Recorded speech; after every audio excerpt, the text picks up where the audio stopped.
Cricket बरसगीर का ना सिर्फ मकबूल तरीन खेल रहा है बल्कि शायकीन इसके लिए बहुत जोश व खरोश और जुनून रखते हैं।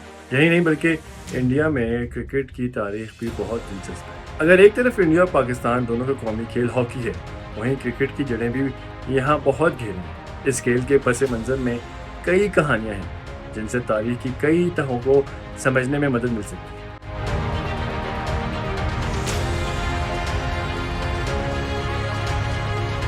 क्रिकेट की तारीख का एक पहलू ये भी है कि हिंदुस्तान में क्रिकेट के ऐसे मुकाबले होते थे जिनमें टीमें रियासतों या इलाकों की बुनियाद पर नहीं बल्कि मज़ाहिब की बुनियाद पर बनती थी। हिंदू टीम का मुकाबला मुसलमानों से, मुस्लिम टीम का पारसियों से और हिंदू टीम का पारसियों से मुकाबला। ये मुकाबले कई साल तक जारी रहे। तमाशाइयों का एक बड़ा हुजूम इसे देखने आया करता था। इस वक्त की मीडिया ने भी अपने अखबारात में इन मुकाबले को अच्छी जगह दी थी। हिंदुस्तान में क्रिकेट के खेल के इब्तदाई हवाले जात 18वीं सदी की तीसरी दिहाई के आगाज से मुतालिक है। एक पुरानी हिस्टोरिकल किताब के मुताबिक बरतानी जहाज मौजूदा गुजरात के कच्चे में लंगड़ा अंदाज हो। इस वक्त के मलाहों की तहरीर हवालों से पता चलता है कि वो दीगर मशकों के साथ साथ वक्त गुजारने के लिए क्रिकेट भी खेलते हैं। इसके बाद हिंदुस्तान में आहिस्ता आहिस्ता क्रिकेट खेली जाने लगी, अगरचे छोटी शक्ल में ही से।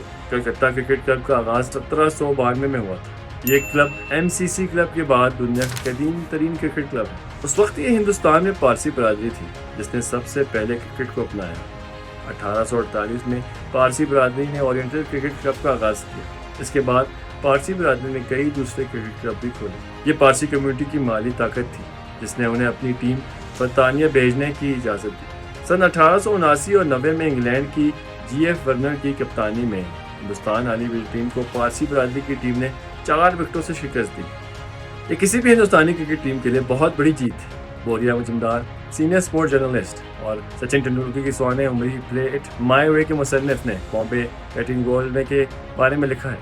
इसे the International Journal of the History of Sports ने शाये किया। बोरिया मजुमदार अपने मजमून में लिखते हैं कि पारसियों ने कई क्रिकेट क्लब बनाए थे। बॉम्बे में हिंदू बरादरी तजारत में पारसी बरादरी से मुकाबला करती थी। पारसी बरादरी के बाद हिंदुओं ने भी क्रिकेट खेलना शुरू कर दिया। पहला हिंदू क्रिकेट क्लब 1867 में मुंबई यूनियन के नाम से कायम किया गया था। पारसी बरादरी क्लब जहां इलाके के नाम पर ज़्यादा बनाए गए, वहीं दूसरी तरफ हिंदू के क्लब ज़ात, पौध और मज़हब के नाम पर बनाए गए। 1890 की दिहाई में ये बॉम्बे पेटिंगोलर के आगाज़ से पहले यूरोपीय और पारसी कम्युनिटीज़ के दरमियान सालाना मैच हुए थे। 1907 में ये मैच ट्रायंगुलर हो गए और हिंदू बरादरी की टीम भी इसमें शामिल हो गई। सन 1912 में मुस्लिम कम्युनिटी की टीम भी इसमें शामिल हुई और 1937 में रेस्ट के नाम से एक टीम बनाई गई जिसमें एंग्लो इंडियन और क्रिश्चियन कम्युनिटी के खिलाड़ी भी शामिल किए गए। एक हिंदू मुसन्निफ कोशक लिखते हैं कि 1912 तक इस टूर्नामेंट की वजह से किसी किस्म का कोई बड़ा फिरका वाराना वाक़या पेश नहीं आया था। इस तरह के टूर्नामेंट मुल्क के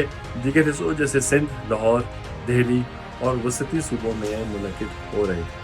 वो मज़ीद लिखते हैं कि इस वक्त हिंदुस्तान में मुख्तलिफ कम्युनिटीज़ के दरमियान मुकाबले के जज्बे की वजह से क्रिकेट तरक्की कर रही थी।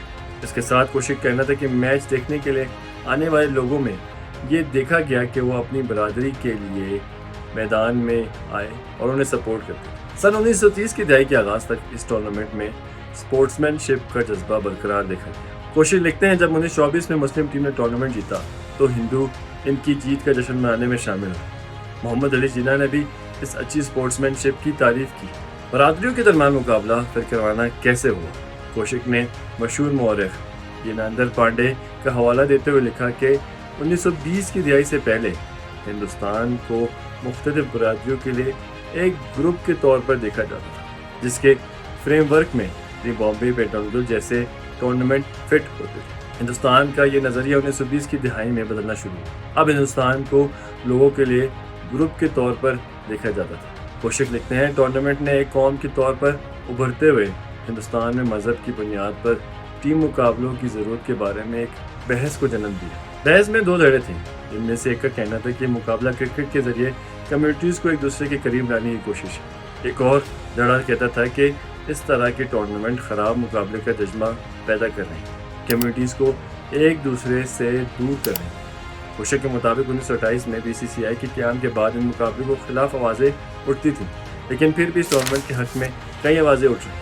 सन 1936 के बॉम्बे क्वाड्रेंगुलर से पहले हिंदू मुस्लिम फसादात हुए। इस वक्त भी बॉम्बे کرونیکل نے کہا تھا کہ اب وقت آ گیا ہے اس مقابلے کو روکا جائے، ورنہ اس سے برادریوں کے درمیان تلخی بھی بڑھ جائے گی۔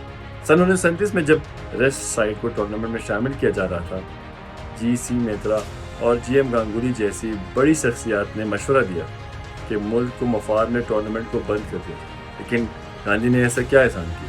دسمبر 1940 تک ٹورنامنٹ کے بارے میں بحث کافی بڑھ چکی تھی۔ اس وقت ہندو جم خانہ کا ایک وفد گاندھی سے مشورہ لینے آیا۔ ان کے خیالات مہاتما گاندھی کے اجتماعی کام کی 29ویں جلد میں شائع ہے۔ گاندھی نے یورپ میں جاری دوسری جنگ عظیم اور ہندوستان میں کئی رہنماؤں کی قید کی وجہ سے ان میچوں کو روکنے کا مطالبہ کیا۔ اس کے ساتھ ہی گاندھی نے اس ٹورنامنٹ کے فرقہ وارانہ نوعیت پر اپنے خیالات کا اظہار کیا۔ انہوں نے کہا، میں بمبئی کے لوگوں سے کہنا چاہتا ہوں کہ وہ اپنے کھیلنے کے طریقے بدلیں اور فرقہ وارانہ میچوں کو روک دیں۔ میں کالجوں کے درمیان میچ کھیلنا سمجھتا ہوں، لیکن مجھے سمجھ نہیں آتی کہ ہندوؤں، مسلمانوں اور پارسیوں کے درمیان میچ کیوں ہوتے ہیں۔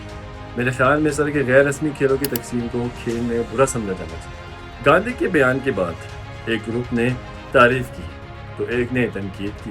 گاندھی کے بیان کے بعد ایک ٹورنامنٹ 1941 میں کھیلا گیا، ایک ٹورنامنٹ 1946 تک جاری رہی، سوائے 1942۔ یہ بھی دیکھا گیا کہ 1941 تک اس ٹورنامنٹ کے خلاف آوازیں بہت بلند ہو گئیں۔ کوشک لکھتے ہیں کہ پٹیالہ، نونگر اور وجے نگرم جیسی پرنسلی ریاست نے ٹورنامنٹ کے خلاف آواز اٹھانا شروع کر دی تھی۔ نوانگر کے جام صاحب نے اپنی ریاست کے تمام کھلاڑیوں پر اس ٹورنامنٹ میں شرکت پر پابندی لگا دی تھی۔ اس قدم کا پٹیالہ کی شاہی ریاست نے بھی خیر مقدم کیا۔ پٹیالہ ریاست نے یہ بھی اعلان کیا کہ ان کا کوئی بھی کھلاڑی فرقہ وارانہ بنیادوں پر کھیلے جانے والے میچوں میں حصہ نہیں لے۔ تو بالآخر یہ ٹورنامنٹ کیسے ختم ہوا؟ سن 1943 سے 45 تک یہ ٹورنامنٹ اپنے پورے رنگ میں کھیلا گیا۔ کوشک کے مطابق اس وقت کی پریس میڈیا کوریج سے پتہ چل رہا ہے کہ لوگوں میں اس ٹورنامنٹ کے لیے کتنا جوش و خروش موجود تھا۔ کوشک کے مطابق آخر ریکٹینگولر ٹورنامنٹ فروری 1946 میں کھیلا گیا۔ اس سال ہندوستان میں کئی مقامات پر بڑے پیمانے پر فرقہ وارانہ تشدد ہوا تھا۔ ایسے حالات میں کرکٹ کھیلنا ناممکن لگتا تھا، یہاں تک کہ اس ٹورنامنٹ کے بڑے حامی بھی مختلف برادریوں کے درمیان بڑھتی ہوئی تناؤ کی وجہ سے اسے منسوخ کرنے کی وکالت کر رہے تھے۔